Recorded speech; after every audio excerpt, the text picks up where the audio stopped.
Hello, everyone. Welcome to this online session. Thank you so much for being with us today. On behalf of FIA, I want to say a big thank you to all our speakers and all our viewers for this third session of our series on racial equality and ethnic diversity.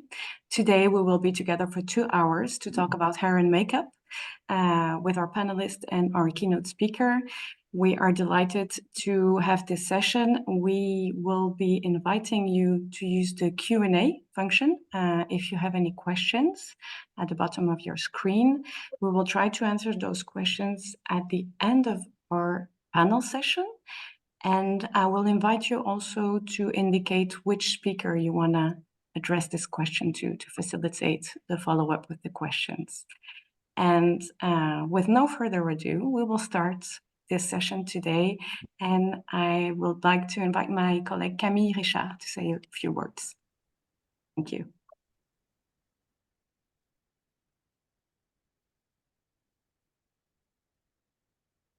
Sorry, can you hear me now? Yeah. Okay. So hello, everyone. Thank you, Anouk. So before we delve into the subject of hair and makeup, I would like to take a moment to thank the speakers who are joining us today to share their experiences and the best practice of the union. So thank you very much for being there. And it's also my pleasure to introduce our moderator for today's webinar, Deena Aziz. So Deena is an accomplished actor with over 30 years of experience performing in Canada, in the USA, and around the world. She has been a proud member of Canadian Actors Equity since 2003, and she's currently serving her third term on Equity National Council, where advocacy for inclusion is central to her work on committees and contributions to collective bargaining, sorry. So Deena is also the co-coordinator of the FIA Racial Equality and Ethnic Diversity Working Group. Thank you, Deena, for being our moderator today, and the floor is yours. Thank you, Camille. It's a pleasure to be here, and I don't want to spend too much time with extended introductions because we want to get to our speakers, but because the Racial Diversity Working Group is founded on the principle of respect. In Canada, respect also means acknowledging our colonial history. So I'm going to offer a land acknowledgement. I'm zooming today from Tiohtià:ke, or as the settlers called it, Montreal, where the Knien'Gahaaka are the nation recognized as custodians of these unceded lands and waterways. Tiohtià:ke has a long history as a gathering place for many First Nations, including the Abenaki, Anishinaabe, Huron-Wendat, and Haudenosaunee Confederacy. And today it is home to a diverse population of Indigenous and other peoples, including refugees and immigrants from around the world, as well as descendants brought here by force. I'm very pleased to introduce our first speaker, our keynote speaker, Kayo Shekoni, or Kayo, is a Swedish-Nigerian singer, dancer, actress, and TV presenter. From her early days in pop to hosting TV shows, Kayo has tremendous versatility. Over the course of her career, she has excelled in theater, film, contributed to soundtracks, including Disney's The Lion King, released albums, and played leading roles in musicals, and always demonstrating her passion for performance and creativity. Kayo is a member of the Scene and Film, I hope I'm sort of pronouncing that correctly, Swedish Union for Performing Arts and Film. Kayo, thank you. Thank you. And thank you for having me. It's an honor. My testimony today is, of course, very personal, but probably and hopefully broad. To give you a picture, I am born and raised in Stockholm. My mother is Swedish and my father was from Nigeria. I am also a member of National Black Theatre of Sweden, whose main part and quest is to spread the African diaspora, but also try to broaden the knowledge of the Afro-Swedes history in Sweden. NBTS is founded by Josette Bushell-Mingo and her husband, Stefan Karsberg. So I was born in Stockholm in 1964. Just to give a context, I would say that we were not more than 10 mixed kids in the entire country. Just to give you a context. We were looked at as exotic, as different, as cute, but with age, of course, this changed. And today I know for a fact that ignorance and naivety and insecurity is still a big part of my life and the cultural industry. I started out as a dancer and a model as a 16-year-old. I remember my first photo shoot. They said, okay, let's use a Black model. And that was all due to they had seen Iman in some fashion magazine and like, okay, let's get with it. So I was finally offered to do a photo shoot. Not knowing anything, I sat down in the makeup room and they did, of course, not have anything for my hair or for my makeup. They blushed on or put on some powder, which was, of course, too light. And they pulled my hair and drawed it out into some kind of ponytail. And when the photographer saw me, he said, she can't look like that. What is this? So that was my first experience of working as a model. And from that day on, I always brought my own bag with wigs and makeup. And the makeup, we couldn't buy that in Stockholm. I had friends of my father who lived in London, and they were kind enough to buy me a couple of nicks and knacks to use. And that was also my first experience of a straightening perm. I want to paint you a picture. There was no salons in Sweden that dealt with ethnic hair at all. You could find somebody that would work from home. So the first salon started out in 1969, a wonderful guy called Rudy from Atlanta. He would go back and forth with his suitcase to buy perm and smuggle it into Sweden because it was illegal. It was too strong a stuff. That's where I got my first perm. And from that day on, I changed because the only way for me to fit in to this society was to have straight hair. And this has been my struggle up until today. As late as yesterday, I shot for a movie and they had not prepared anything. I brought my own wig. It's 44 years later, and this is still a fact. As a little context, I just wanted to share with you Sweden's history of slavery and ownership, and this is not taught in school. As a young Afro-Swede, we were initially unique in both numbers and looks. Is it my job to educate?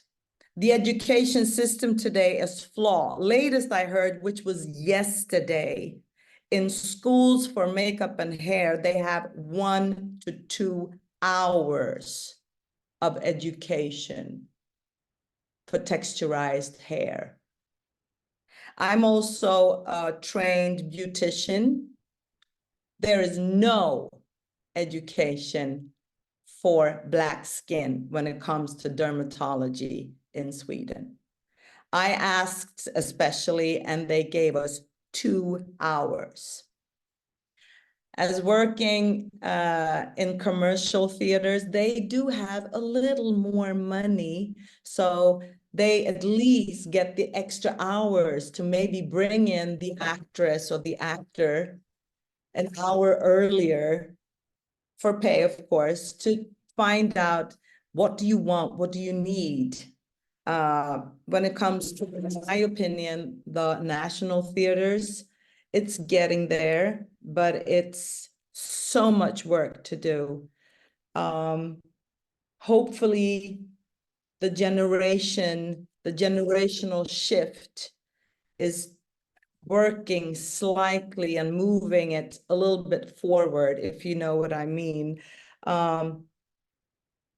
They would still, in my opinion, put on too dark of a shade when it comes to foundation. They would try to straighten my hair, or can we just put it up in a ponytail? This is my experience as of today. What else do I wanted to share? Questions that I have, I've talked to some colleagues of mine that works in national theaters, and here are a few questions that we would like for at least the Swedish working community to ask. If you don't know, it's okay. But if it's not okay, do your homework, do the research, find out before the production starts. Or don't leave it to the talent to educate you, because this is the case every single time. And it doesn't matter what region you're in, because Sweden is a big country, but there are ethnic salons. In 1969, there was one. Today, we have several. We have so many. We have at least 100. So why don't you go there and take the job, do your work, find out. The only theater that I find that has tried to educate themselves without my help is Riksteatern, the National Theater. I was in a production which I think is familiar for you guys, which is called A Raisin in the Sun. A Raisin in the Sun was the first play with all Afro-Swedish actors, but the makeup department had never worked with Afro-Swedes. So I, as a beautician and the makeup person at the theater, we draw together a course, and we took them to the Afro salons and had them make a course there for the hair. We took them to some makeup artists, and they went to it, and we went to 4 theaters, and it was great. But what happens is that one course, this was in 2012, what happened after that? Nothing. So how can we today educate and keep the education going? There is insecurities, there is lack of knowledge, and there is ignorance. How can I, not having to educate, but still push it forward? To me, it seems like we need it to be legalized and incorporated as a law.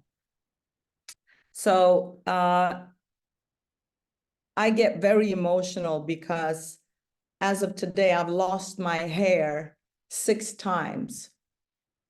I had to shave it off because they did not do their work.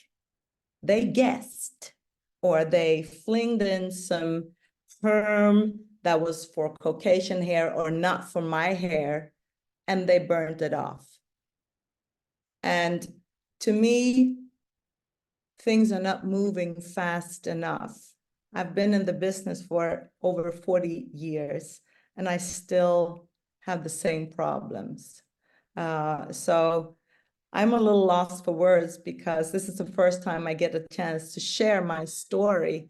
And what can I do? Because I do not think it is my job to educate. I will share my knowledge, but it is the workers, the professionals in their different departments that needs to educate themselves. Today we have social media. There are lots of information that you can dwell into and dig into and educate yourself. I'm getting a little tired, if you know what I mean. But I will never be so tired that I stop. So I also want to be a part of this seminar to see what can I do? How can I share? And how can we move this flaw of education and knowledge forward? I think today in Sweden, I tried to get some numbers of how many ethnic actors in the culture sector do we have in Sweden today. There aren't any specific numbers, but I think we got a number of 600, and that is probably double. And on top of that, we are growing, and that is not included kids and the new generation of adopted and the older generation. So there are numbers, there are things that we can do, but how can I do it in the best way? Is this a money situation, or is it ignorance or naivety or just a lack of knowledge?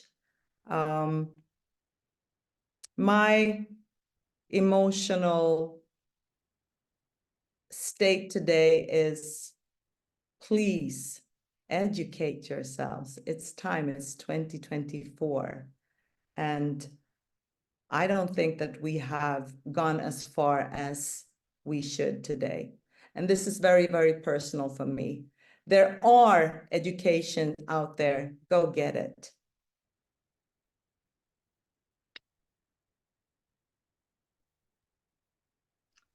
Thank you, Kayo. Thank you for sharing and for sharing so much that's, as you say, personal and very difficult and challenging. And it doesn't sound like the needle has moved a great deal. A question I would have for you, and I'm not wanting to put you on the spot, so if you don't have an answer now, that's totally fine, but to what extent or in what ways is the union supporting the work that needs to be done in terms of pressuring producers and engagers, or making demands and having expectations about what they are doing and how they are readying themselves to handle the needs of artists in terms of hair and makeup?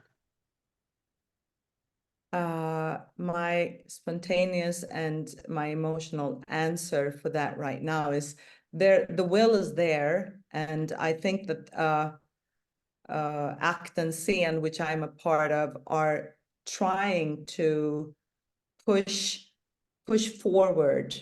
But I think that also with everything that happens in the cultural sector today and in the world, it is always a sense of urgency that there are other things that are more important always. I think we can all relate to that. We have, so the money isn't enough to educate or to have a seminar. There's always that money question, but I do find that the will is there, and the feeling of and also the pressure from the actors and the culture workers that you have to do something now, because it becomes a situation where the workplace is suffering, because the new generation, they're all aware of this. It doesn't matter where you're from, but they can see that this actor is hurting just a part of, you know, a play where somebody has cornrows and somebody touches that person's hair all the time without asking. But there's now a sense of wokeness, if I may use that word, that, okay, my non-racial friends are like, that's not okay. I know that now. So the knowledge is increasing, but to get it up to the higher levels at the theaters, the urgency for them is not strong enough. And I think that's where we need to push. It is urgent because it affects everybody. That would be my spontaneous answer. Thanks. Well, hopefully the solidarity of many unions and associations will help to expand the shared knowledge, and we can support each other in the work that we're trying to get going in our respective jurisdictions. Before I move to the next panelist, I was going to just share a little anecdote from my sector. So Canadian Actors Equity covers live performance in Canada as opposed to recorded media, which is ACTRA, and that'll be next. And there was a production some years ago at one of our larger theaters of The Color Purple, which, you know, one might expect that there would be some Black actors in the cast, and that the theater could have anticipated that there would be needs relating to that. But unfortunately, it turned out that the wig staff did not have the necessary experience and did not make the effort to educate themselves. And it happened to be in a location where there were not salons or experienced people or supplies readily available locally. So the actors had to kind of forage for themselves and order supplies. And by the time that happened, it was already too late. And I will show you this. This is an actor's hairline at the beginning of the production. And this is the damage that was done by the end of the production. So fortunately, appalling as this is, we had language in our collective agreement that outlines the responsibility of producers when it comes to loss or damage of hair. And the actors were able to grieve the situation. It took some time, but they did eventually get a settlement. This incident, however, really clearly underlined the need for more rigorous and specific language in the agreements, and helped by the kind of groundswell in growing awareness around the needs of racialized artists and the importance of diversity and inclusion.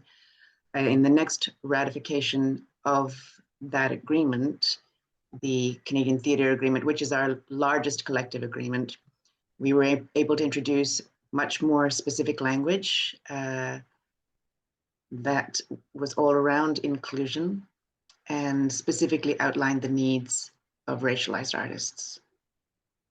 So it talks about the necessity for theaters to have pre-production discussions and consultations with artists, and to be consulting artists about hair and makeup.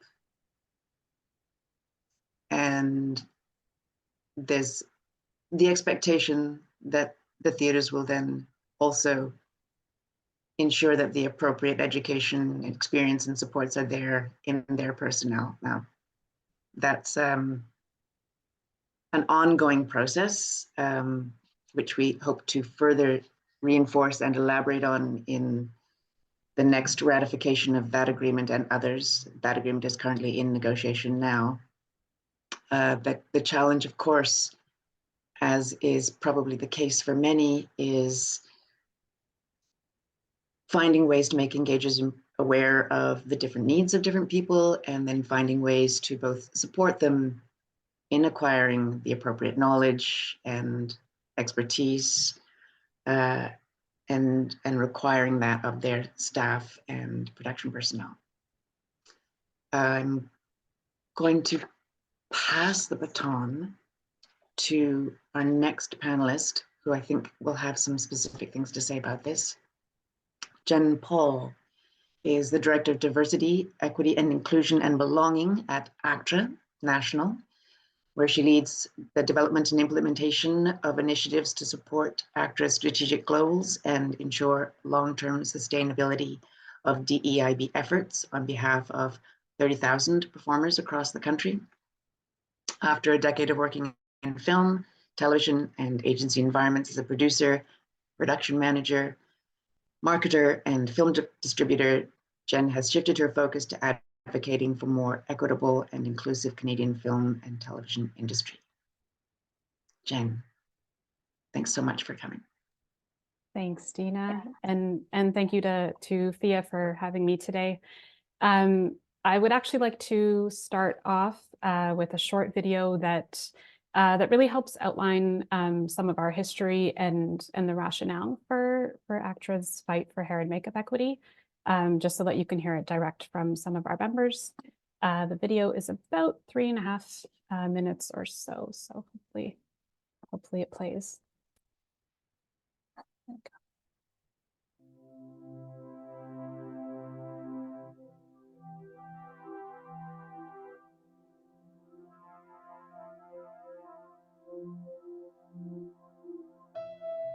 I know so many Black actors who have been on set and dread going into processing because they never know what they're going to be faced with. We're not only just talking about Black hair care, there are people who are of mixed heritage who have the same issues as well. Asian performers in particular, about how their makeup is done. I've heard issues with Indigenous performers, how their hair is treated, how their makeup is done. This is a wide issue. I've only had one hairstylist who actually could do my hair. One. Hair person would just say, great, not going to do anything with your hair. And I don't even have the words to say, like, why not?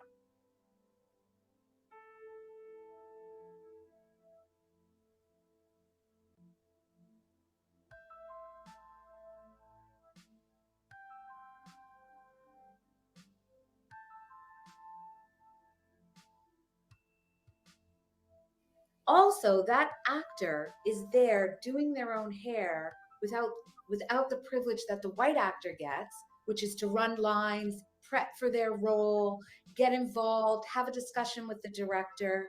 So the inequity starts immediately. I'm sure all of you, and we've all done this, woke up 2 hours earlier to get your hair prepped to get to the hair person. So you've now spent 2 hours on hair in the morning as opposed to on your job as an actor. And then on my side as a director, I'm receiving that, right? So 2 actors come to set, one bouncy and ready to go, and the other who's just been traumatized or exhausted because they've had to spend so much time on their hair. You also don't get hired. I was on an episodic, and I specifically asked for diverse background. And when I showed up, specifically for this scene, and when I showed up, there was no Black women. And I asked the second AD what was going on. And no lie, he said, the hair person said that Black women come with weaves and it's too much work. So they sent home the Black women that came for the background work. Wow. You understand?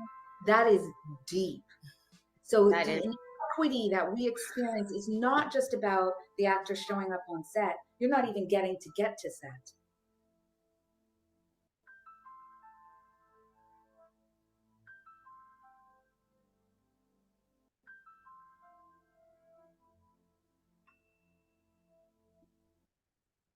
It's the job of the producer to hire qualified professionals. Before they hire them for that production, they need to say, what kinds of styles can you do? What's in your kit? Can you do froze? Can you do braids? Can you put on a wig for a performer if they need it? So it's up to that producer because they're doing the hiring and the firing and they're deciding on where the money goes. Ultimately, they're in the position to determine who works on that set.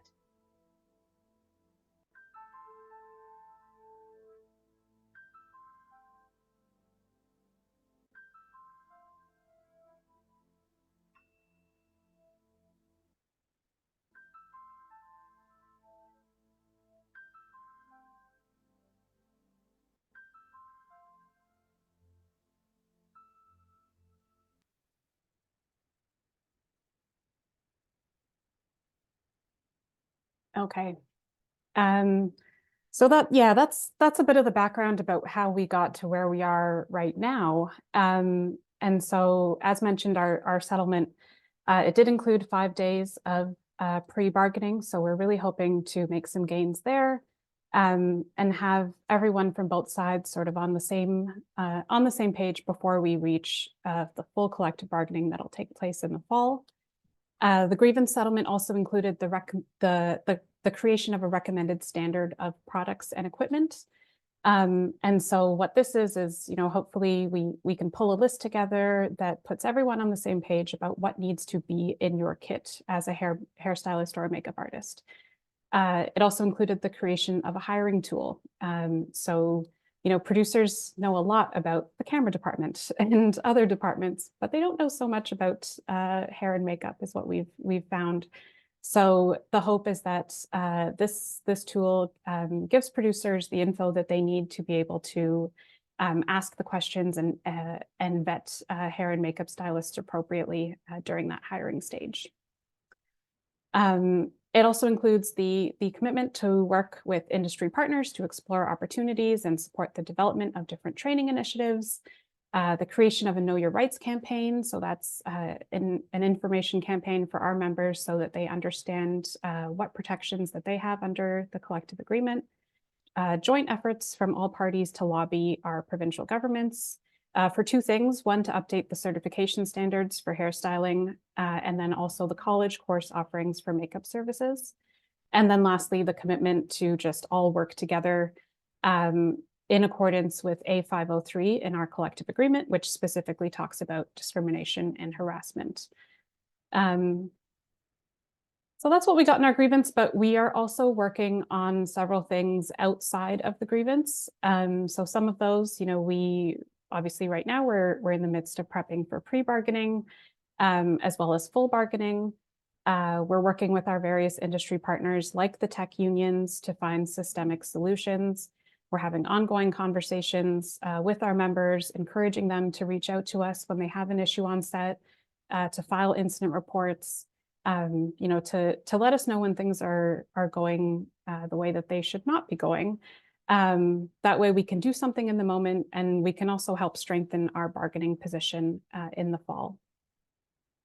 And lastly, we're developing a best practices guide and pledge for achieving hair and makeup equity. And I want to speak a bit more about that today. The idea behind the best practices guide and the pledge is that the entire industry really needs to work together if we want to solve this problem. So of course, it's up to the producers.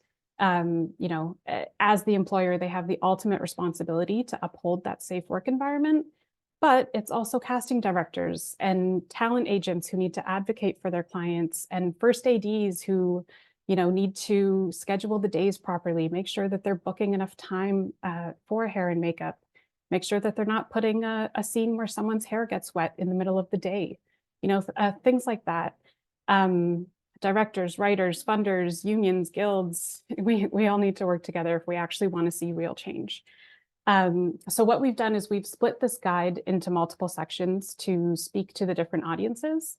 And since we're limited on time today, I'm just going to go through 3 of the sections just at a really high level that I think are most relevant to the audience that we have with us today. So I'm going to speak a little bit about our producer section, talent agents, and then performers.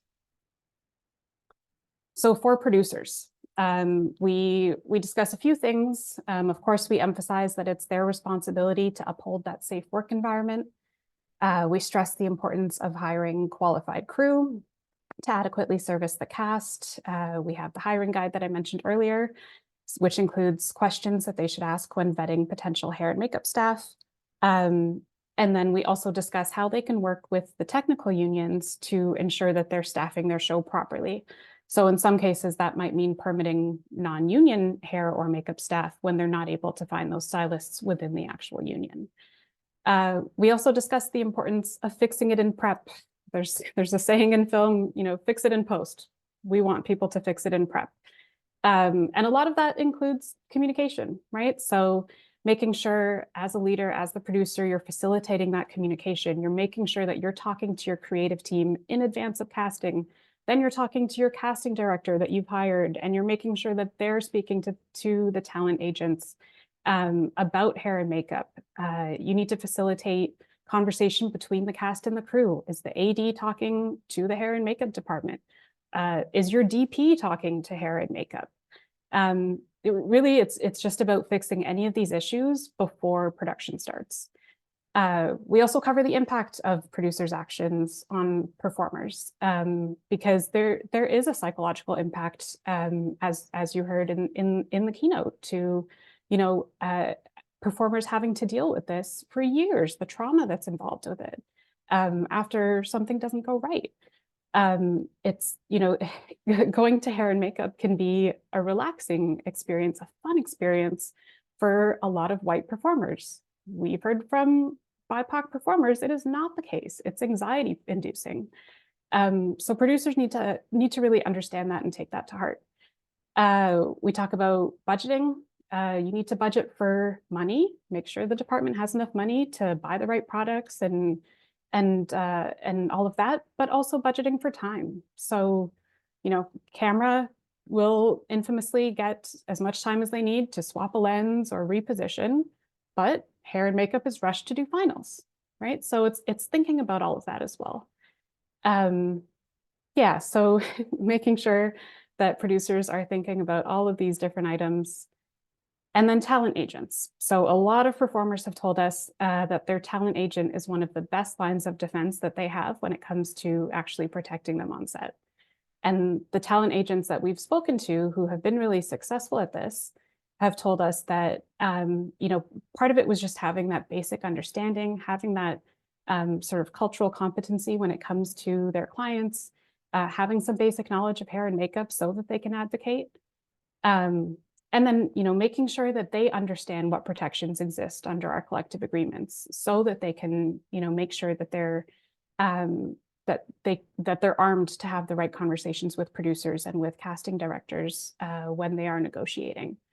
Communicating with the casting director after they've provided an offer, make sure that they have a plan for their client and that plan for hair and makeup is clear.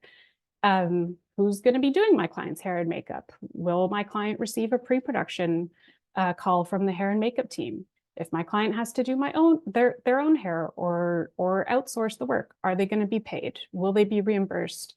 Not just for their time, but also for the cost of having to outsource that service. And then who's getting credited for that labor? And then, also making sure that all of those details are really clearly communicated in the client's deal memo or contract so that it's all papered. And then we want talent agents to check in on their client. Once shooting starts, make sure that everything is going as planned. Debrief with them after shooting wraps so that, if things didn't go the way that they should have, that you can advocate for them the next time. And then we also have a reminder about day players, right? So a lot of agents feel really empowered to negotiate for their client when they have a reoccurring role or if they're on set for multiple days, but they just don't advocate as fiercely for actors who only have a few lines or are only going to be on set for a day or two. And those are the performers who are least likely to speak up, right? And then they end up having to fend for themselves in the hair and makeup department. So really important to just not leave them behind. And then the last section in the guide, there are many other sections, but the last section that I want to talk about today is the part that speaks directly to performers. And we put this section last in the guide because we believe that performers, especially racialized performers, should be the last line of defense, last resort when it comes to defending against this issue. So in a perfect world, we fix all these things, everyone works together, and it doesn't have to come to this. But if it does, we want to make sure that all performers, that they know their rights under the collective agreement so that they have a good understanding going into production of what protections that they do have. We want them to leverage their talent agent in the ways that I spoke about previously. For non-racialized performers, this might look a little bit different, but it's the same sort of idea as negotiating an inclusion rider into their contract, right? Like it's asking your agent, okay, I'm glad that you've negotiated all these great things for me. I want to make sure that my peers are taken care of. So what does the hair and makeup team look like? What's their experience like? And then for non-racialized performers, we also encourage them to intervene as a bystander where it makes sense to. So if they notice that their colleague isn't receiving the same sort of treatment as them in that hair and makeup department, then we want them to speak up. We want them to say something in the moment, or, at the very least, check in on their colleague, make sure that they're okay. After they check in with them, they could they could reach out to ACTRA on their behalf, right? They might say, that this didn't happen directly to me, but this created a hostile work environment that I had to witness. And I want the union to do something about it, or I want the producer to address this as my employer. So we really want to empower people to be that ally. Yeah, and then we for racialized performers, we don't want to put the onus on them, but we do include more of a gentle suggestion to speak up if they feel safe to do so, or to contact us as their union or their talent agent so that one of us can advocate on their behalf. Yeah, so that's my little overview. The guide is not out yet. It will be in the next couple of months, but you can find any updates on that on our website. Thank you. Thank you, Jen. That's amazing. I think a lot of people will be clamoring for that information as it becomes more available. I was really glad that your last slide there had illustrated faces of a range of ethnicities. And I wanted to ask if you could talk a bit about the needs and issues of racialized artists not Black. Yeah, for sure. Because I think, obviously this is a widespread issue, and I think it has disproportionately impacted Black performers. But we've also heard from East Asian performers, right, that they've had issues with makeup artists not knowing how to do eye makeup on monolids or on hooded eyelids. We've heard from Indigenous performers that, they consider their hair to be sacred. So there's different practices that are involved in that. There's a different level of knowledge and respect that needs to be taken from the production side, and research that needs to be done in advance so that you're handling these things delicately. Yeah, so it really has impacted so many different people. Yeah. I found a lot of the video testimonies very affecting and reminding me of all kinds of situations. I remember shooting on an episodic and going into processing, and for some reason the special effects makeup people were there because an artist had got up early in the morning to try and prep their own hair and burned. You probably know this story. Yeah. Burned themselves in a way that needed to have special effects makeup applied, which was hideous. The small silver lining was that the next time I showed up, there was a hairdresser that they hired from a salon, and all of the hair staff were actually there watching and learning in a kind of casual makeshift way, but someone in production had clocked the really egregious error, and people were trying to make a change. That's good that they attempted that. When you said special effects makeup, I for a moment I thought you were going to say that they had the special effects makeup doing the BIPOC performers. Oh God, makeup, because I've heard that before actually. Like wow. I believe it was a story coming out of the States actually, that they didn't have anyone on set who was qualified, okay. and they sent the performer to special effects, which is Michelle incredibly can talk offensive. about that later. Yeah. Yeah. I've also had the flip side experience, shooting on something and coming out of makeup and from the first day and discovering that it totally got the pigment wrong. Like it looked like someone was trying to do brown face, and it was embarrassing. And I went and spoke to a showrunner who took it seriously, and they changed the shooting order on the day, and they started over. Mm-hmm. So there are a few good men out there. Yeah, it's good when they're able to adjust like that, but Yeah, we want to avoid these problems, Yeah. before we the can idea get of there. fix it first is really well taken. And I'm excited that a number of the things you've been developing as tools may be translated and extrapolated to other industries. I can see us wanting to get a look at the hiring tool and the incident report and Yeah, for sure. Great, thank you. I'm now happy to introduce Waidada Carter, who is the first vice president of Actors Equity Association in the US.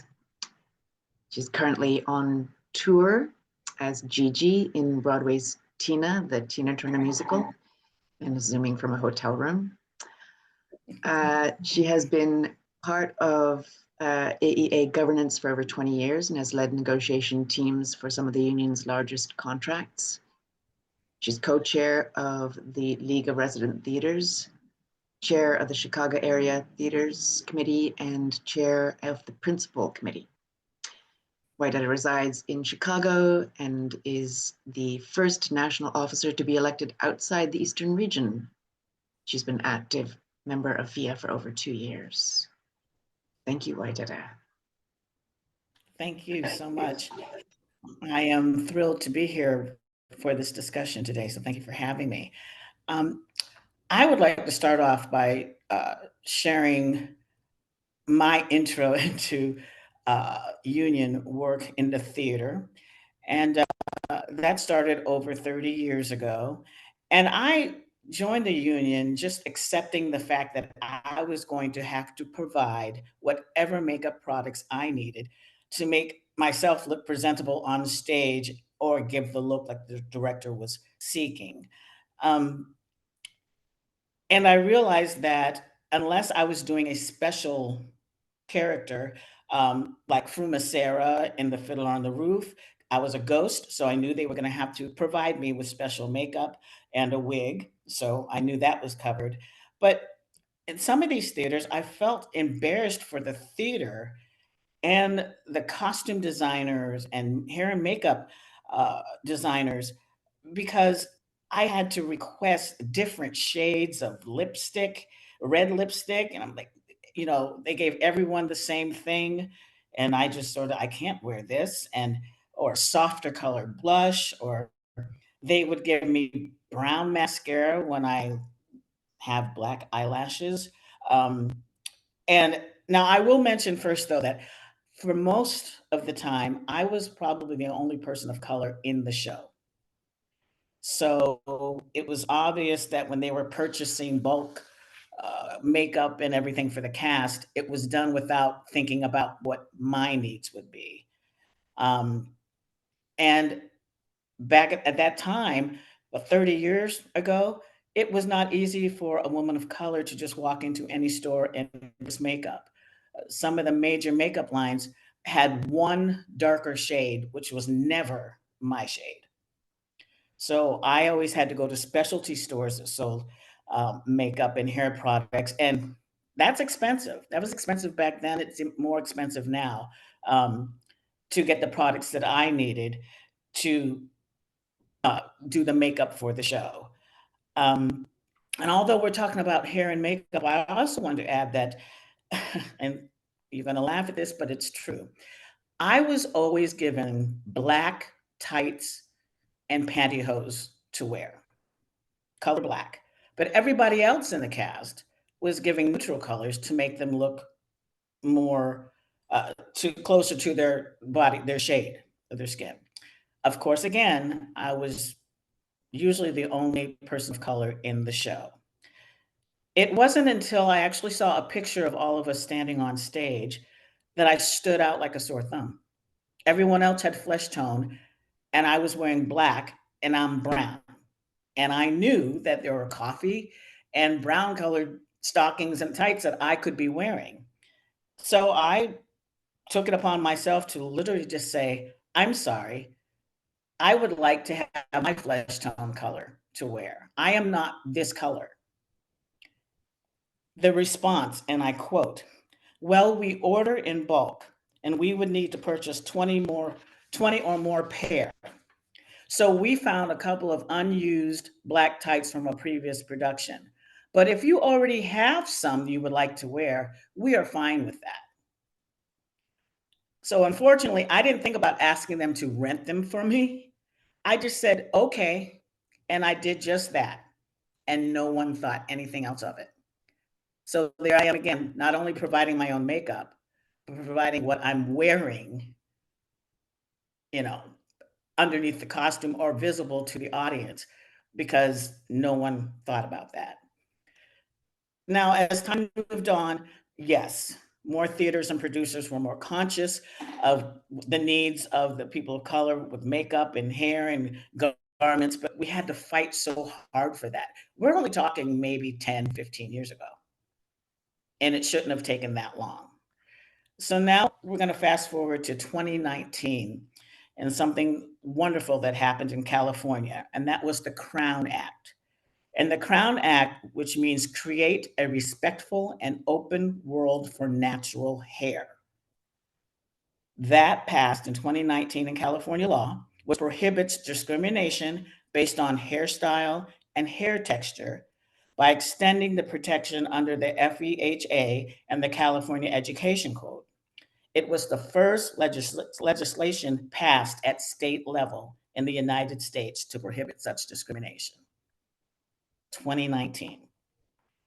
So this new legislation helped us in the theater world address the needs for makeup and hair performers in the theater workplace. The results included agreements with stronger anti-discrimination policies, stressing to employers that it is unfair treatment of workers. It is not only illegal, but in violation of their union contracts. In some contracts, equity has negotiated for employers to provide Black performers with proper hair and makeup care. And many of our contracts now specify that racially based discrimination in a workplace is a safety issue. And this empowers the union to have stronger enforcement mechanisms. Now, our actors' equity, hair, and makeup protections lie within our DEI language, which we are currently incorporating into every negotiation. Our two biggest contracts, which is production and touring, that took place in 2022 and 2023, now are identical with the protections, with the exception of one thing. And some of those are, should the producer require the actor to maintain the hair worn at the time of the signing of their contract in a specific cut or style, then the producer shall pay the expense of upkeep and maintenance of that cut or style during the run of the production.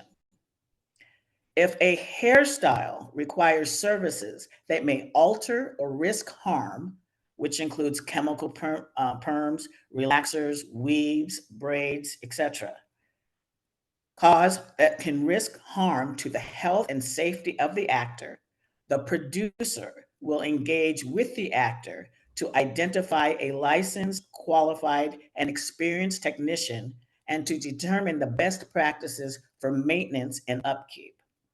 The producer shall have the final determination on all hair personnel engaged for the production. Now, the only difference for touring is that it's easier in a sit-down situation than it is on tour because you're going from city to city to city. So after we discussed with the union that represents hair and makeup for professionals on the touring agreement, we removed licensed and only put the term qualified because each of our states has different requirements. And sometimes recommendations from other members and other shows that have passed through the city, it gets back to all the tours that are out so that they know who to go speak to and who's going to be able to do their hair properly. And that's acceptable. The producers absorb all the financial responsibility for the maintenance required. So if you need to go get your hair done or have something special done, and that includes not just, even if I have no hair, but if I had hair and wearing the wigs meant my hair was drying out, they would have to pay for me to go get professionally conditioned. If I want to go to get my hair conditioned by a professional, that would be covered. So they absorb all the financial responsibility. You know, and like costumes, the employer is responsible for providing makeup. Now, we are still working to achieve parity regarding gender expression and identity, but the producer will furnish all except ordinary and conventional makeup. Now, with respect to ordinary and conventional makeup, if the actor is given a design, either orally or in writing, by a representative of the producer or creative team, they can either A, the design will be generic and any specific brands will be clearly identified as an example, in which case the producer will not furnish or reimburse the actor for the makeup. Or B, if a specific brand is identified, but not labeled as an example or suggestion, then the producer will furnish the makeup or reimburse the actor for the purchase of such makeup. And that's what currently happens on tour where I am. Because we all have different skin tones, they prefer us to do our own base and they'll just reimburse us. But they provide everything else that we need. We just have to provide our base. So right now, it's the only difficulty we're having getting some of this in the contracts, and it happens everywhere, is they say the cost. But we argue that back.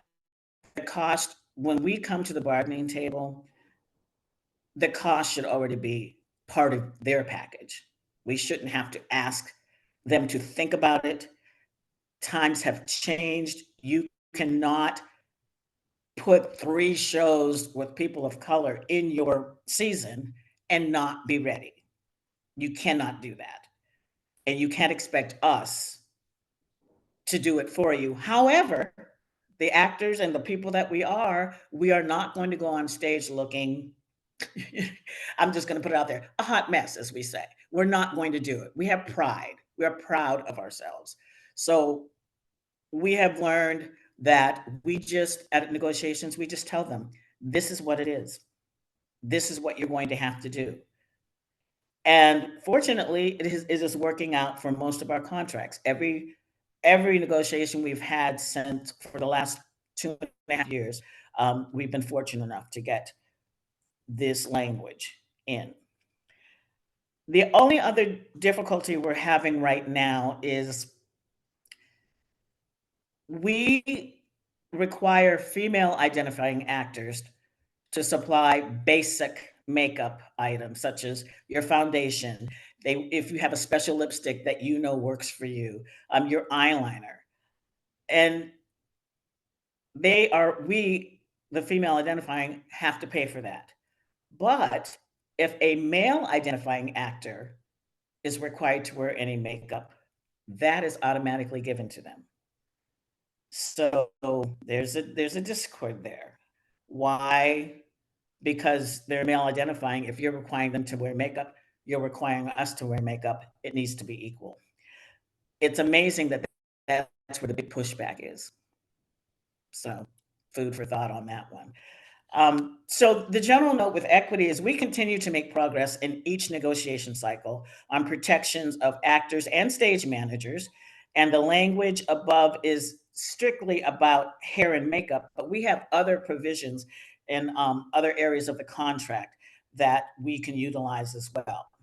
And these provisions speak to the non-discrimination, harassment, bullying, because there could be bullying over makeup, believe it or not. That happens everywhere. But we're recognizing that it seems that it's just a continuous change that's going to be happening. And it's a broad stroke. And we're hoping to keep narrowing it, because it would be wonderful that we wouldn't have to have any of this in contracts. It should just be a natural thing.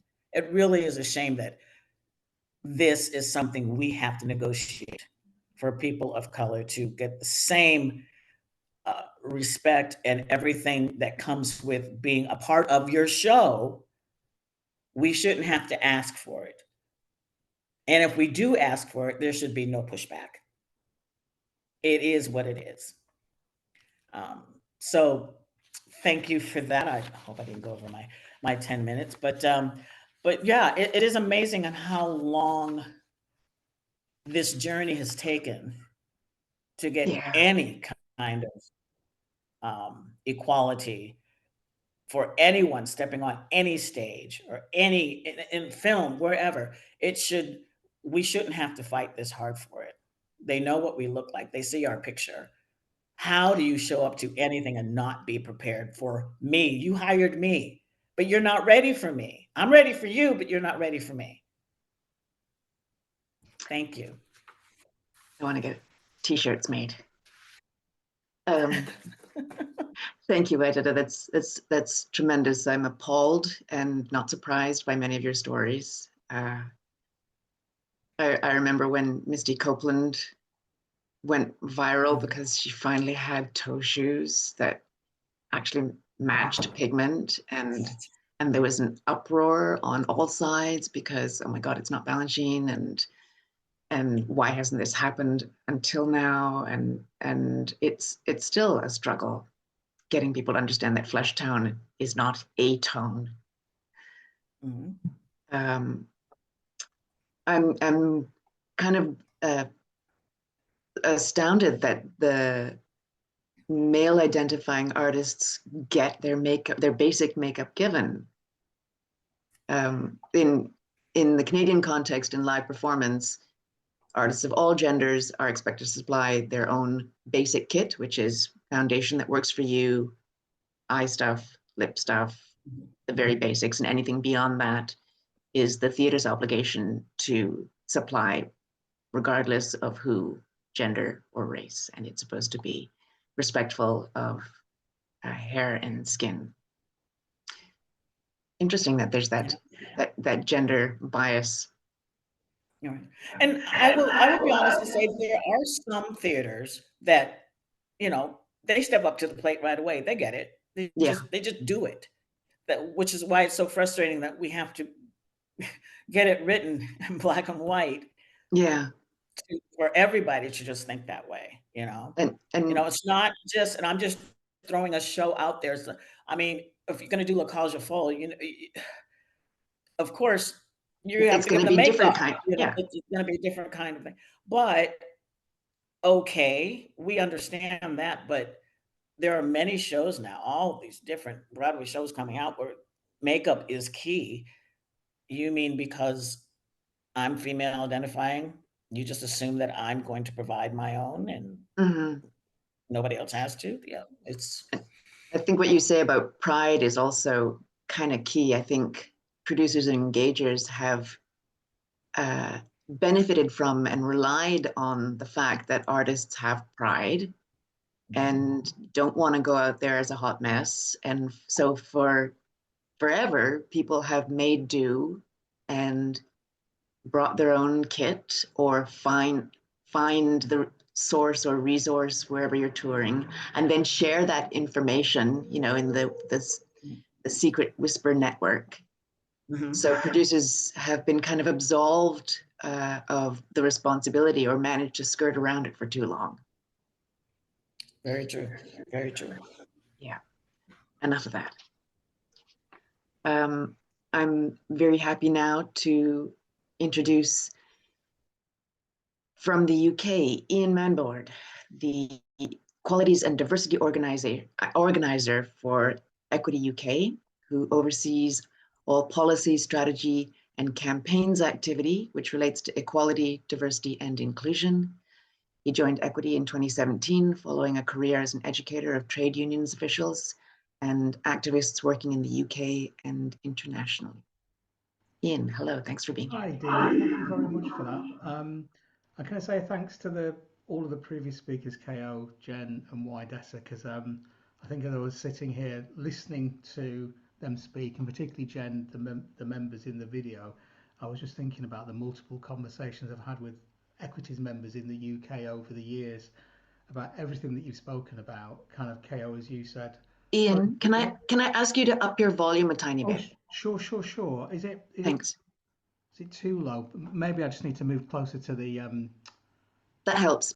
Is that better, Deena? Yeah. Okay. Yeah. So yeah, just briefly, thank you for all of that. It just made me think that this work is so important. So Ian Manboard, I was for 6 years the union's equalities officer, but from January I've been redeployed into a role where I manage one of the UK regions on behalf of the union, and another colleague now has the equalities brief. He can't make the meeting, but also because I've done most of the work I want to talk about since 2017 in this area, I just thought it was useful in discussion with Anouk and Camille if I came along this evening. So what I'm going to do is just take you through a PowerPoint that kind of summarises the work that we've done. Do Deena stop me at any point where anything needs any kind of clarification. So let me just make sure that works. Yeah. So what I just want to take you through is an overview of the work that we've done. It kind of mirrors a lot of the work that ACTRA's done, definitely SAG AFTRA's done. In fact, I want to talk about SAG AFTRA at the end of this presentation. So I just want to talk about where we are in terms of fundamentally sticking with the idea. I think WIDETRA, as you said, this is a fundamental right to be free from race-based discrimination. It's not something you should ask for. It should be enshrined within workplace policy and culture and normalised as well. I want to talk about the survey that we did to try and capture a sense of where the biggest issues are so we could prioritise our approach as a union. The work we've been doing with sister unions in this area, the work we've been doing with industry partners in the area. So Jen, a little bit like in your video when you talked about working with agents, I just want to touch upon that. And then I want to talk about next steps really, because we're this year preparing to renegotiate our film and TV agreement, and that on the back of the SAG AFTRA agreement gives us a really good opportunity around hair and makeup to enshrine better contractual rights. Deena, do stop me at any point if the volume of the voice dips again. So I've just taken a page from our website which I helped rewrite. Where we are as a union is that we want our members to understand that they have fundamental rights, and in the UK around race discrimination that go back to the 60s, that makes race-based discrimination fundamentally acceptable. But that where we want to push members towards, for example, through their agents, is being much more confident. It's a phrase, Jen, that you used about speaking in the moment, because far too often the cases that we have around discrimination based on poor or no hair and makeup support is retrospective rather than at that point in time. So although we can still pursue legal claims and cases, it's not as powerful, I think, as doing it at the point in which the member is in work and the production team is in place, particularly senior people within the production team, and we can speak to them directly. I don't think it's as powerful. So the work we've been doing from a legal point of view is very much talking to members about the rights that they have, but the need to stand up for themselves, either through their agent, through the union, but to do it at that point in time. And we're not there yet, I'm afraid. I think there's more work the union needs to do to give members the confidence to say in the moment, this is wrong. This is why the SAG AFTRA element around enshrining the duty to consult with members around hair and makeup support is so important. So fundamental rights, understanding them, enforcing them is key to one part of our strategy. One thing we also felt that we needed to do was survey the membership to get a sense for our strategy on this work, on where the greatest extent of the problems are, because equity represents a wide range of performance professionals right across the industry, across screen and live performance as well. And I think for us, I've just picked out 3 bullet points, Deena, from the survey. I think for us, it underlined the extent of the issue across the industry. I think as staff, we felt that maybe it was more prevalent in the live sector because it had less money, but that wasn't the case at all. It was endemic right across the industry. Gave us more work to do, but then I think we had a better sense of the evenness, for want of a better word, of the nature of the problem. It was also interesting to see that maybe why that, like yourself, how extensive the experience was of members. These were people with the ability to capture a strong sense of how historical this problem was. There wasn't a golden point when things were good and then it dipped and then it came back. This was not related to the pandemic in any way at all. This was a historical anomaly in the mistreatment of members. And then I think one of the other things that was quite important, because I know, I think it was Jen, for example, it may have been Kayo, was talking about the way in which hair and makeup support is common right across all groups of members based on ethnic diversity.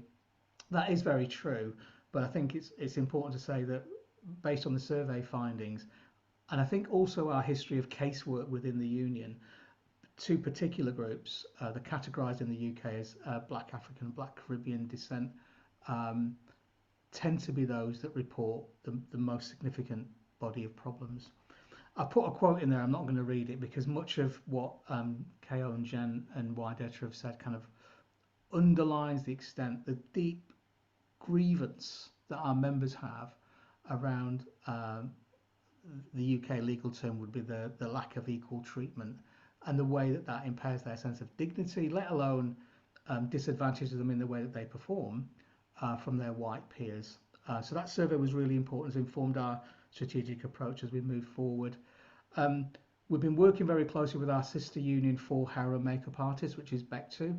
We feel very strongly as a union that we shouldn't be criticising the hair and makeup artists themselves as a particular category of workers. We need to be criticising the employers, because the employers are the people that should set the standards and enforce them and make sure the right people with the right skills are in the workplace. That's not to say we haven't been doing work, as Jen had mentioned before, on pushing for improved expertise, but we cannot as a trade union be in the position of criticising another group of workers, particularly where they are members of a sister union. So in summary, the work we've been doing with BEC2 is around two things: a passport that helps their members capture the range of skills and experience that they have over time, so that they grow with confidence, and the producers are pushing them to grow with confidence also in their exposure to members with diverse skin and hair types. I think the most important thing that BEC2 will do is produce guidance for employers on what the standards are that they should be looking for. Very much Wydetta that you said, this is the first union I've worked for where the employer gets a picture of the worker at the headshot beforehand. And Wydetta, as you said, why aren't you ready for me? So the BEC2 standards will basically create a benchmark for employers. I think it's important to say this because this is a very strong trade union principle. The standards are not about just racialized workers and global majority workers, whatever phrase you want to use. These are good standards per se. We have this principle in the UK where we don't say that, if I give you the example of improved accessibility for disabled workers, we don't say this is for disabled workers. Good access is good access per se.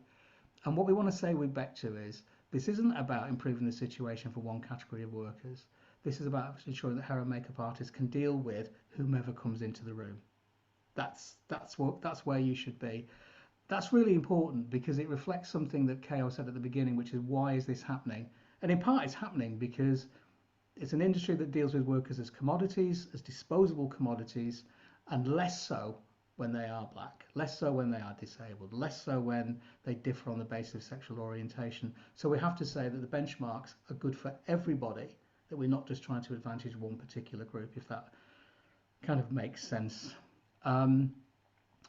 Working with the industry, working heavily with employers to improve contractual rights, pushing for those.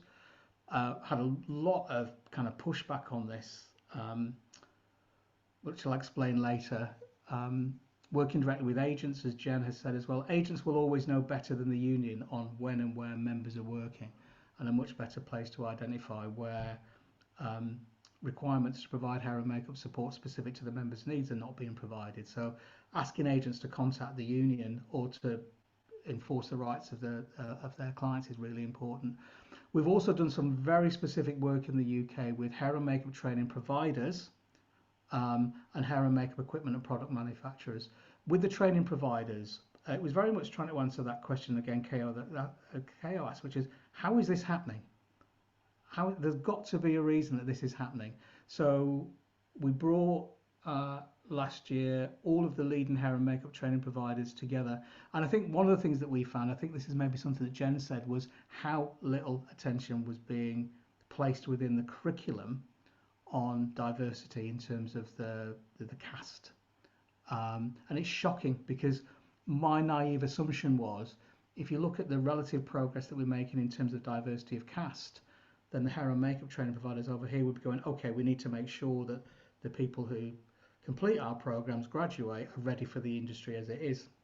And that wasn't the case. So we've had some very good discussions with hair and makeup training providers on that, and with the equipment and product manufacturers, particularly those, I think it was Deena, something that you said earlier on about understanding, for producers, understanding that skin tone isn't just tone. There's a massive range of products out there, is enabling those equipment and product manufacturers to have easier access to the producers as well. There can be no excuse. There can be no excuse, because the products that are available, the equipment that's available, with the rising skill levels of hair and makeup artists, should mean that we shouldn't be encountering this problem. And then the very last thing I just wanted to touch upon, sorry, I'm kind of racing through this because I'm conscious of time, is we are approaching our renegotiation of film and TV agreement this year with a body called PACT, which is the UK equivalent of AMPTP. It's the Producers Alliance for Cinema and Television. The last time we renegotiated these agreements 3 years ago, we tried then to push for minimum standards around hair and makeup support. I can't tell you what the overwhelming resistance was to it. It was as if we were asking for double pay. Of course we would ask for double pay, by the way, but it was as if we were asking for, you know, something that was extraordinary. And what we said, so what we had to agree was, because we had other things on the kind of bargaining table, was we had a kind of what we call best efforts clause, which is, you know, producers will apply their best efforts. It wasn't good enough, but what we left those negotiations 3 years ago saying was that hair and makeup would be our priority. So it was really coincidental last year that out of the SAG AFTRA strike that there was such progress made around hair and makeup. So we want to do two things: stick firm to our commitment with PACT that hair and makeup will be a priority, but see how we can remodel the SAG AFTRA agreement around hair and makeup support in our proposals to PACT. And there's just a summary there around what SAG AFTRA did, the consultation opportunity, the reimbursement for services, particularly if there's no hair and makeup support available. I just want to say one last thing and kind of wrapping up, Deena. And this is not to criticise SAG AFTRA at all, because the strike that they did and the overall outcomes were fantastic. But the reimbursement for services element is to do with a situation where there's no hair and makeup support provided, and the worker can be reimbursed for that cost. Well, that's fine, and we're quite happy to live with that for a short space of time. But over here in the UK, we will not agree to the continuity of that, because the reimbursement for services element introduces a two-tier system into the industry. It basically suggests that the industry doesn't really have to work hard at normalising the provision of hair and makeup support, that what it can do is just pay people a bit of money. And I don't think that's acceptable here to us in the UK. We have to push for a situation very much like what Adetta said, was it doesn't matter what you look like. When you're contracted for work, you know that the support is there. So we will have the reimbursement for services element within there, but we will have a fixed period of time, because it's only right that more broadly we're pushing for the improvement of standards overall. But otherwise, thank you very much, SAG AFTRA, for helping us kind of frame our proposals for next year. I'm going to stop there, Deena. Sorry if I kind of race through anything, but very happy to take questions from you now and then later on also. That's terrific. Thank you, Ian. I'm particularly struck by the fact that you're creatively looking at product manufacturers as well. That's not something I'd thought of myself or heard other people doing, although maybe that is going on. So are you creating relationships between the manufacturers and producers? Yeah, I mean, I have to say, it wasn't an idea that came from staff. It was basically when we did the survey, many of our members, part of the survey was, and how do we fix this? Right. Because it's the workers themselves who often typically know how it can be fixed. And many of the members said, look, the products exist. It's just that the existing hair and makeup artists themselves aren't familiar with products that are very specific to a certain group. They have a stock kind of repertoire that they replenish, and that's it. And I think one of the things I found as well, Deena, talking to the hair and makeup artists who are members of our sister union Bectu, is, I'm going to speak really frankly here, as predominantly white artists, they're just not familiar with the shops, the places that you go to buy these products. And I'm not being discriminatory, that is just a fact of life. So our members were saying, we need to enable this community of people to understand that over here, there's a vast range of products that they need to go be familiar with, because at the moment, I think we found a huge gap in there as well. So I was really pleased of the work that we did with the training providers, because that spotted a gap in terms of their need to better equip their students as they roll out with the changing nature of the industry workforce, particularly in terms of caste. They got it because obviously as commercial entities, they want to be able to project themselves as equipping the next generation of hair and makeup artists with the most current set of skills and knowledge that's relevant to the way in which we're pushing for increased diversity on stage and screen. In fact, they were probably, compared to the employers, the most welcoming group of people we ever spoke to. It's nice as a trade unionist to go into a room and find there's no hostility and unhappiness there.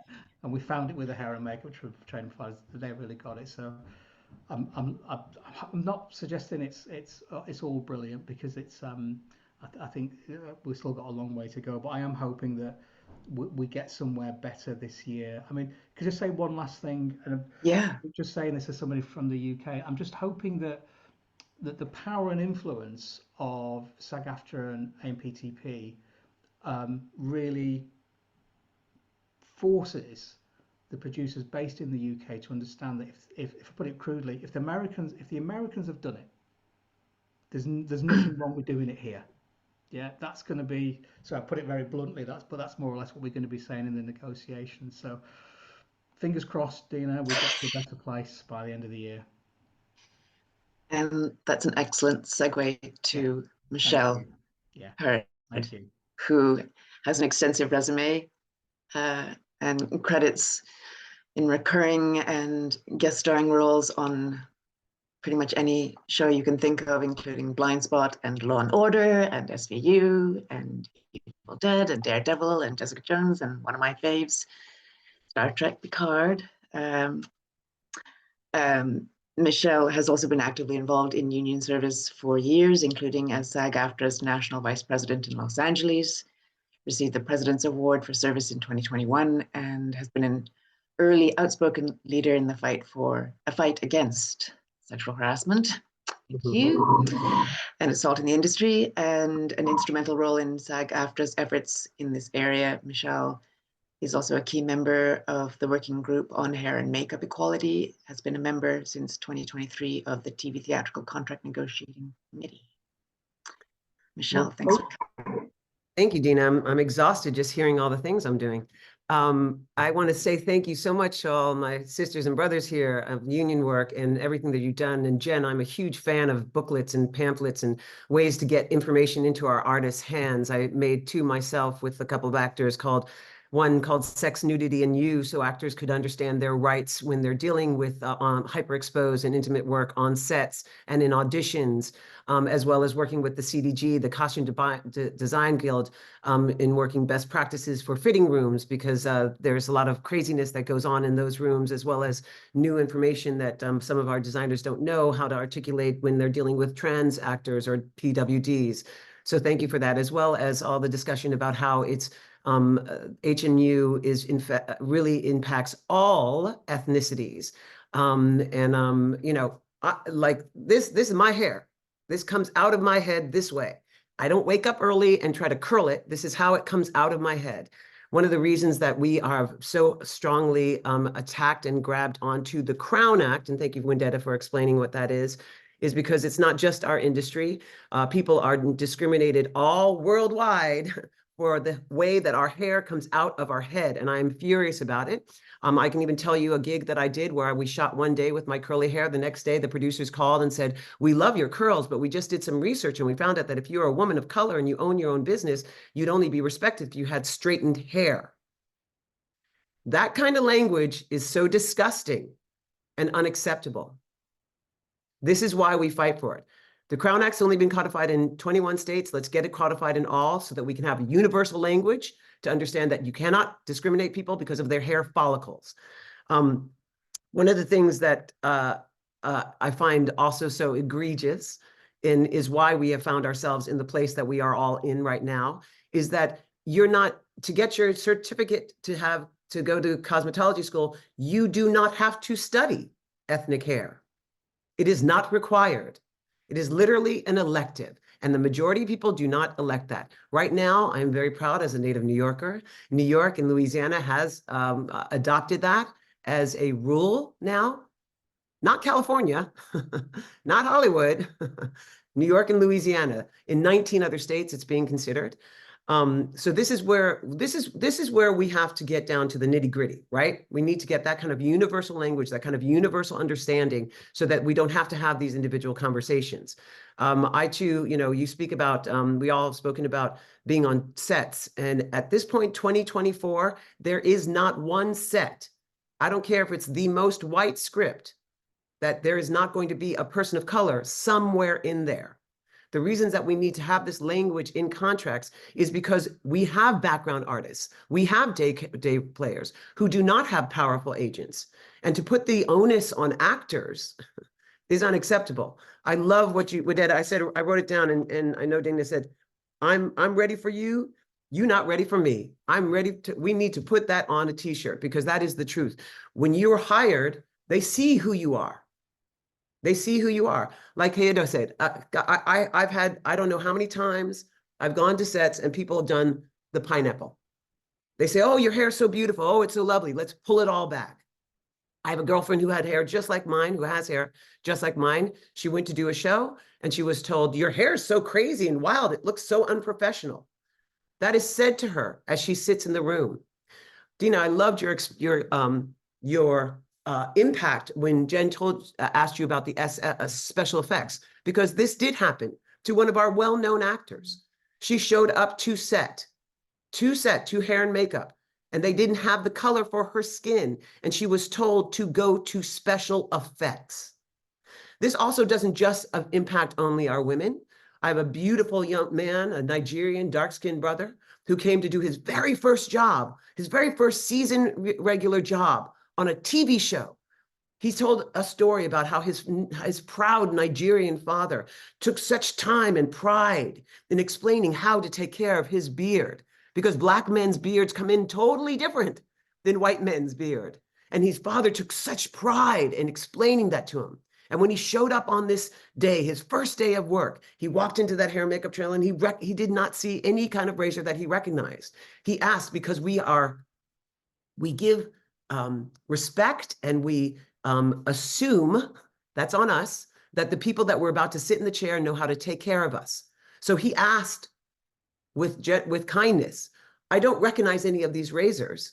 Are you sure you know how to take care of my skin?" The person said, "Yes, yes, yes, we got you, we got you." They shaved his face. He instantly scarred. He keloid, scars above skin. So for that episode, this beautiful Black man had to use prosthetics over his skin. And he, to this day, wears a beard. And he said, "To this day, I wear this beard to cover my shame for not being able to speak up for myself." There's times a young brother told about being a father, performing as a father on a show, and that the young girls were coming in to do a hair test. There were all these little white girls sitting in hair and makeup trailers, all smiling and happy and, so excited because they're becoming princesses. And then a young Black girl came in, and the hair makeup person said, oh, yes, for you, honey, we're going to give you money to go away to a salon and get your hair done. So Ian, I agree with you 100%. The reimbursement thing is not acceptable. That is not going to be forever, because that young little girl, that young, beautiful Black girl, she now has in her head that she isn't pretty enough to be in that room. She has to go away. What we fight for right now, it's not just health and safety.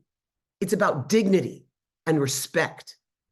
And we have to codify these things in contracts, because as much as I want to be kind and generous and believe in the people who hire me, I don't want to put it on them anymore. It has to be codified. It has to be in contracts. Our consultation that we were able to get in our contracts for the SAG AFTRA thing, and I agree with you, Ian, we were able to make such good movements, but we need more. The consultation thing is key, because you can have people, because by the way, about the certification, there are people who are hair and makeup people who aren't certified completely in all of the hair types. If you have a person of color, every person of color will tell you this. If you have a person of color in a chair, they can take care of every single hair follicle, every single one. Everybody's happy when people of color are here. We move the moral compass forward. Now, that's all we're asking for, is that kind of equity. And I am so excited for our hair and makeup people to be retrained, for new hair makeup people to come to this profession fully skilled. But at this moment in time, optics matter, and we need to see people of color in that room, just like we need to see people of color behind the camera, in the writing room, in the directing rooms, as producers. The more people of color, I'm talking all shades here, the more that we are all in the room together, questions can be answered. There won't be people who go, I don't know, let's just do it this way. We need that conversation to happen. So conversation, communication, accessibility. There are so many times where people of color, I advocated on my Star Trek show, second season, to have people of color to be brought into the hair and makeup trailer. We had a beautiful woman, Ito, actress who played young Guinan, young Whoopi Goldberg. She told me she came to set like she did on every single show she's ever done, with her own carry-on bag, with all her hair products and her makeup and all that stuff. When she walked into that room and she saw a woman of color standing by her chair, she knew for the first time, all she had to do was her job. The job as an actor. She didn't have to wake up 2 hours early and do that thing. She didn't get to roll into sets like most people with their hair wet in their pajamas and sit back and rest assured that they're going to be taken care of. It's so impactful what we do here. The Crown Act needs to be codified. Communications need to be expanded. Language needs to be put in all of our contracts so that we have a universal language, understanding that when you hire people of color, all people of color, we are taken care of, and that all we have to do is our job. I'm just going to quickly run through this SAG AFTRA strategic plan framework, just so you know what our vision is. By 2025, performers of color will have immediate and easy access to equitable professional services for hair and makeup, where licensed cosmetology professionals have the necessary skills, qualifications, and demonstrate the work experience with members' hair texture, skin tone, etc. Our overreaching goal is to eliminate discriminatory and unsafe practices in the workplace. Our key objectives is to establish a collective bargaining agreement provisions to codify vision and overarching goal, build awareness throughout the industry of this need, and advance the industry-wide shared goals of diversity, equity, and inclusion in the workplace to improve everyday outcomes for members, contribute to or advance legislative agenda to promote diversity, equity, and inclusion in the workplace. Their initiatives is to adopt a CBA provisions as a negotiating priority and support negotiating committees to achieve as an outcome of negotiations of our 2022, 23, 25, and 26 contracts. Work levers of industry partnerships, outreach, and access. Support the Crown Act, federal legislation, and for it to be applicable in every state. Our milestones is we have made advancements in our commercials, our Netflix, and our TV theatrical contracts. We're reaching out to agents and managers, IFTA, studios, guilds, unions, and memberships. We're establishing contact with legislative leaders, ensuring lobbyists are informed and engaged to obtain necessary advantages and opportunities, establish communications and members' industries regarding the Crown Act, and raise our profile, SAG AFTRA and other members, on this issue in the public areas. So I thank all of you guys for sharing all these stories. There are so many egregious stories that we can tell about hair and makeup for people of color. I don't even want to go into them all because it's so disrespectful and it's so painful and it's so frustrating because here now in 2024, it's not necessary anymore. There's people who are skilled out there. We need to open the doors. We need to reach out. And there are people who block that stuff. There are people who are key hair and makeup people who have their own Rolodex and they don't want to look beyond that. Well, I encourage all of us to say, look beyond that. Look for your people of color who are skilled in these zones, bring them into the union, bring them up, let them get their days so they can work on these in our projects. Thank you all for your time. And I'm so excited to share this space with you and make systemic change. Thank you, Michelle, not just for the content of your remarks, but also for the passion that you deliver them with. It's inspiring. And sometimes we need inspiration because, as we've all shared, the stories are legion and have existed for too long. I think your anecdote about your young castmate on Star Trek and her sense of relief or release on walking into the trailer and seeing someone who was ready for her. Ready for her.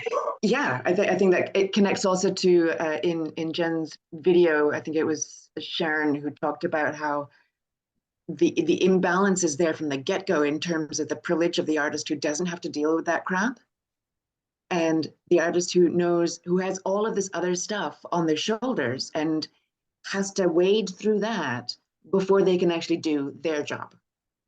So exactly. The bias, it kind of bleeds into everything and it disadvantages people in the worst possible moments. Really good. We have a few questions and we have a few minutes, so I'd love to try and pitch some of these out there. There was a question in the chat, which is really for Kayo, I think, about the opportunities that may exist for Black hair and makeup artists to be part of crews. I believe that there are a lot of makeup artists of color, Black artists and Black hairdressers that are just waiting to be invited, that are standing there and has also contacted schools and education system. We're here. We want to offer our services. And I think the obstacles is that what they're claiming is there's no money. And we all know they're hiring somebody. Hello. So the resources are there. It's just like, come on now, if you're intimidated, get over it. Just say, we'll pay, can we just pay you a little bit just to be part and get something started at least? And also for the school system, I think it should be legislated into the school system that there's so much more that you need to teach when it comes to all ethnical diversities. So that is a law thing. But when it comes to the cultural department, the sources are there. There's just pick up the phone and they are waiting to share their knowledge.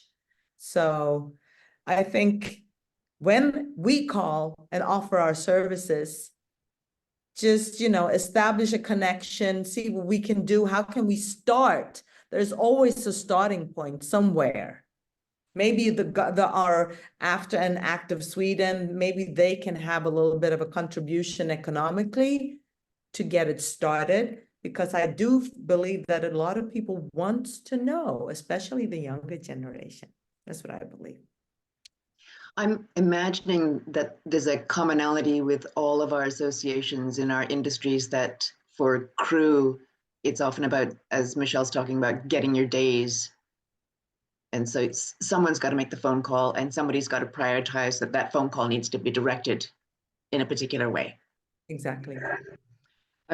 There's an interesting question in the Q&A that Jen has answered to a degree, but someone's raised the question of headwear, hijabs, turbans, all of the sort of culturally specific and identity specific headwear.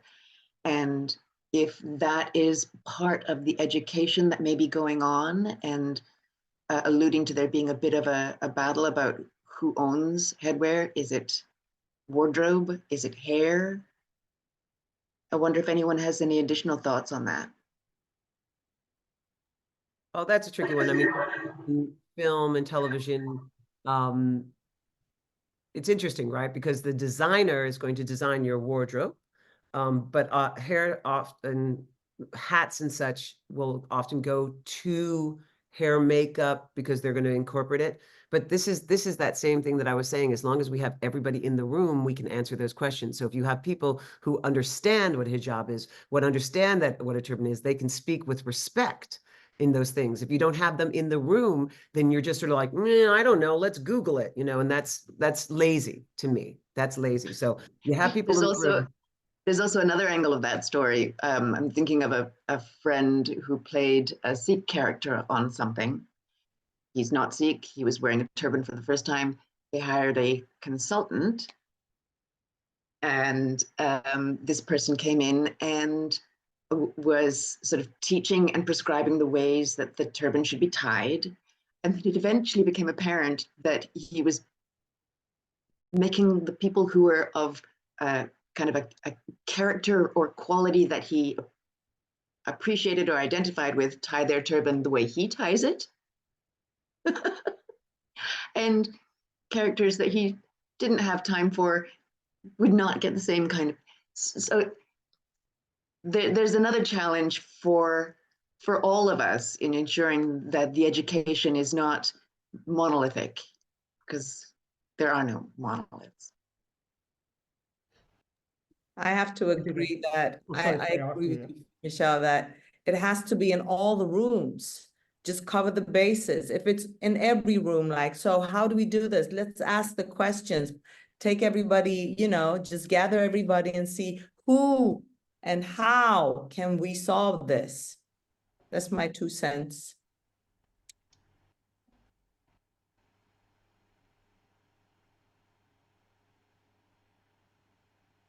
I'm just checking for other thoughts.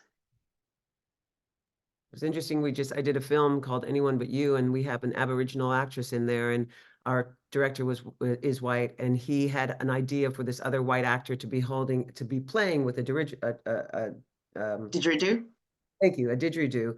And what I love about this white man, because we love our allies, is he said, no, let me ask the Aboriginal actress if this is appropriate. And because guess what? She's in the room. She's in the movie. She's in the room. And so he literally got to ask her, and she said, no, that is not appropriate. He was like, copy that. We will not do that. How wonderful was that? It was super easy, not even awkward at all, super easy. And as Jen says, that should have been fixed before.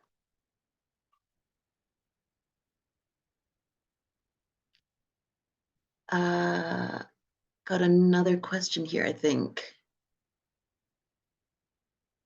Right, okay. Question coming from a Southeast Asian community where there's colorism as part of it, which is not unique to South Asian. There are many cultures where there is colorism at play, and there's a promotion of whiteness as a standard and lightening. Is this a conversation that is touched on in any of your skin tone conversations? Oh, absolutely. Collective bargaining. Absolutely. We've had this conversation not only in hair and makeup, but also in stunts, because there's been stunts where people are wigging and paint downs, which is basically putting blackface on, having a man do a stunt for a woman. So yeah, no, we're very conscious of these conversations. And, here's my deal. I'm much happy to have a uncomfortable conversation than an uncomfortable situation. So everybody's got to put on their big boy pants and girl pants and sit down and have good, strong conversations. And again, it's interesting because sometimes in these conversations, it gets very much like, well, the ethnic people are so riled, why are they so upset? Look, we've been dealing with this for our entire lives. And I behoove our white allies to take a deep breath, understand we're not pointing blame, we're trying to educate and share and understand these things. And our skin tone, all of our skin tone, whether it being, someone's trying to make us lighter or darker, it is our identity. Not only is it our identity, it's also the beautiful spice that makes the project that you've cast us in that much more beautiful. So why not embrace that, elevate that, respect it? Once again, all this stuff is about health, safety, dignity, and respect. So I absolutely hear you about that question. And yes, those conversations are actively happening, at least I know for SAG AFTRA. Yeah, I certainly know in sort of South Asian circles that when that season of Bridgerton happened and there were suddenly darker skinned South Asians visible, it's like, this is a movement that is going to have traction and help to push back against the idea of whiteness. Yeah. Can I just add, Deena, just on the back of what you and Michelle had said, I think for us, so the discussions have been taking place for a number of ways. Definitely, Michelle, with stunt artists. Definitely, we have some very difficult discussions with members who are stunt artists who are happy to be blacked up, whatever. But I think what I was just thinking, as you was talking, is that some of the discussion for us has been with producers and casting directors where, just as you said a second ago, there's been an assumption that someone who is African looks like this and only looks like this, and anyone who's lighter than the stereotypical definition of someone who's African, they're not going to get the part, and we wouldn't know what to do with them. So it is a very, Michelle, as you were saying, it's a very deep and profound discussion because it comes to the very heart of the assumptions of what people look like, what they sound like. So a big issue for us has been around helping producers and casting directors write much more open, honest breakdowns that push the boundaries of what people look like. It's fine. I'm thinking of this just exactly what you just said a second ago about productions that have a greater degree of diversity of particular groups and accept it. That for our community is normal, isn't it? But for much of the industry, it's kind of, wow, people come in different shapes and sizes. We never knew. So yeah, that's some of that discussion for us, Deena, has been. And Deena, it's interesting that you brought up Bridgerton because I speak about Bridgerton often. Isn't it interesting how popular Bridgerton is? And I take it for this reason. I enjoy Jane Austen. I enjoy those things. We all enjoy sweeping romance.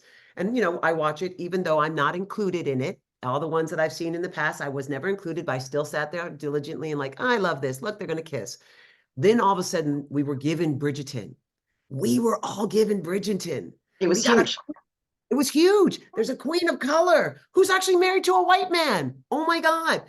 All these beautiful shades. And I saw how people of color embraced it because we were now given permission to unabashed be part of the story. Thank you. To be a part of the story. Thank you. Mm-hmm. Yeah. There've been a number of kind of large groundswell shows and moments in recent decades that I think have been very meaningful to artists, and not just to artists, but